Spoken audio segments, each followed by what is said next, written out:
Hello guys, welcome to Finding Signals. Today we are going to analyze the stock of SRF, and SRF stands for Shriram Fibers. Here we can see a snapshot of the company. The revenue is around 8,400 crores and EBITDA is almost one fourth of the revenue, which means 25%, and profit after tax is just more than 50% of the EBITDA. Earlier I thought that major revenue of the SRF comes from textiles business, but I was quite wrong. 43% of their revenue comes from chemicals business, 39% from packaging, and 15% from technical textiles. They also export to 90 plus countries, so we can see that they have a good reach all over the world. They have operations in 4 countries as well, 14 manufacturing plants, and 7,000 people plus global workforce. Here we can see the business profile of the company. We can see that chemicals business is contributing to maximum revenue. Under chemicals business, they have specialty chemicals and fluorochemicals. For specialty chemicals, they have intermediates for AI and API applications, which are also used in pharma industry, contract manufacturing, and custom research and synthesis. For fluorochemicals, they have refrigerants, pharma propellants, industrial chemicals.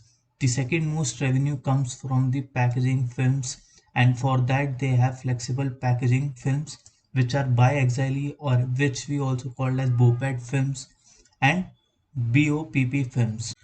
Guys, BOPET films are used for the packaging of food, electrical insulations, printing sheets, and BOPP films are mostly used for the packaging of food and beverages, medical packaging, personal care products, etc. For technical textiles, they have tire cord fabrics, nylon and polyester industrial yarn. If you want to know more about this tire industry, then guys, you can watch my this video here. And they also have other revenue which comes from coated fabrics and laminated fabric. They have manufacturing facilities in Gujarat, Madhya Pradesh, Rajasthan, Uttarakhand, Tamil Nadu, as well as international operations in South Africa, Thailand, and Hungary. If we have a look at the results of the company, and when we compare the quarter 2 of FY22 with the FY21, and even the first half of FY22 with the first half of FY21, we can see a jump in revenue of 35% for the quarter and 52% approx for the first half of both the years. A jump in EBITDA also 12.4% and 38% approx for the first half. And even the profit before tax has increased, and 62% increase in FY22 first half when we compare year on year. And even the EPS has increased in both these segments. So we can see that company is improving its performance in FY22. And so company SRF has posted some good figures, especially in the year FY22 till now. Similarly, if we were to compare the results for the second quarter and the first half of FY22, we can see here CB is chemicals business, PFPA is packaging films business, and TTB is technical textiles business. The dark blue line is for FY22 and light blue is for FY21.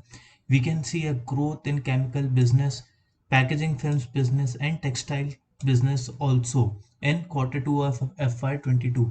In terms of revenue, for earnings before interest and tax, we can see a growth in chemical business. For packaging films business, there is slight decline due to inflation effects. And in the technical textiles business, there is a huge growth, more than 100%. So because of which total is higher in FY22. Same goes for the first half of FY22, a growth in all three segments, and even in earning before interest and tax, a growth in chemical business. Again, in packaging film business, there is a slight decline, just a slight decline, but the total is higher than FY21, which is a great news for the company. Having a look at the revenue share from different business segments, then we can see that packaging films business contribute to 38% of the revenue in first half of FY22, technical textile business to 19%, chemical business to 40.4%, and others contribute to 2.5%. Here we can see a growth in the revenue by the technical textile business, which was around 13% in the first half of previous year.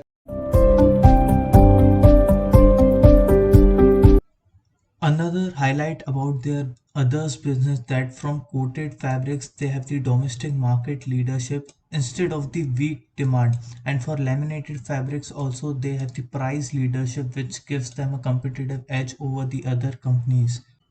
And anti-dumping duty on Chinese PVC flex films is supposed to positively impact the company's earnings in the future. So, having a look at the fundamentals of SRF Limited, the market cap of the company is above 63,000 crores, so it is a large cap company, and the current price of the stock is around 2,126 rupees. Book value is rupees 254, which makes price to book value ratio as 8.50 approx, but industry PBV ratio is just 3.42. So we can see that price to book value ratio of SRF is more than the industry, and as it is the leading company in the sector, so it tends to have a higher price to book value ratio. The stock's PE is around 42.5, but industry PE is 27 approx. So here we can see that company is premiumly valued than the industry. Return on capital employed is 18% and return on equity is 20.3%. So return ratio seems decent. The face value is rupees 10 and it has generated 110% returns in the last 1 year. So more than the double.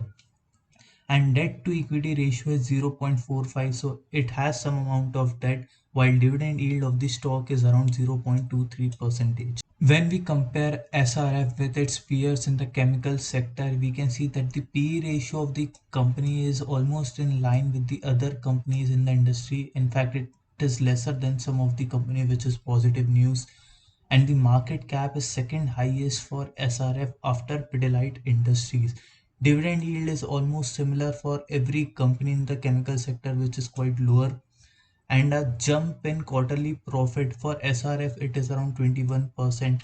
Some companies have even achieved a higher jump, and sales per quarter is around 2838 crores, which is massive. Even the improvement in quarterly sales is good for SRF around 35%. Return on capital employed around 18%. Again, almost similar with the other companies in the industry except Pidilite Industries and Deepak Nitrite, which have higher returns.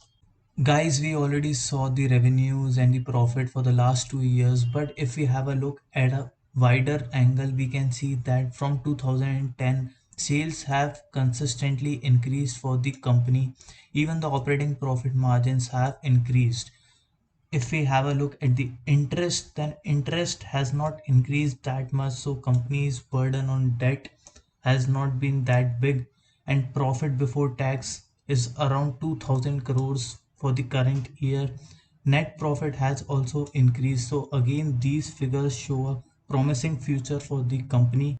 Another great news is that company has been able to improve its EPS, which is vital for shareholders, and we can see that EPS in 2019 was 22, then 35, 40, almost 50 now. Having a look at the shareholding pattern, we can see that more than half of the shareholding is with the promoters, around 50.77%. Foreign institutions have around 19.18%, and we can see in the recent time they have increased their shareholding, which is a positive news again. Domestic institutions have 10.42%, and public has almost 20 percentage. Now in the public segment also we can see that institutions like SBI Life Insurance, ICICI Prudential, Canara HSBC, HDFC Life Insurance have shareholding in this company, and especially we can see that they have made the shareholding in the recent quarters, so again a significant factor for the company. So guys, this is the chart of SRF Limited on a 1 day time frame. One thing which I want to show to you guys is that how well it has rewarded its long-term shareholders who have waited patiently holding the stock. Currently stock is around the level of 2150, but there is a good support for the stock at the level of 2050. We can see that stock has tested this support multiple times, and if someone wants to make a fresh entry in this stock, then this level of 2050 to 60 can be a good level to enter in this stock. On the upper side, stock may also face resistance from this level of 2270, and stock manages to cross this level, we can see a upward rally till 2500. So this was all from this video, guys. If you think I missed any important point about this company, or if you want me to cover any specific stock or industry, then you can let me know in the comment section below. Also, if you found this content helpful, then please don't forget to like the video and subscribe to this YouTube channel. Thank you.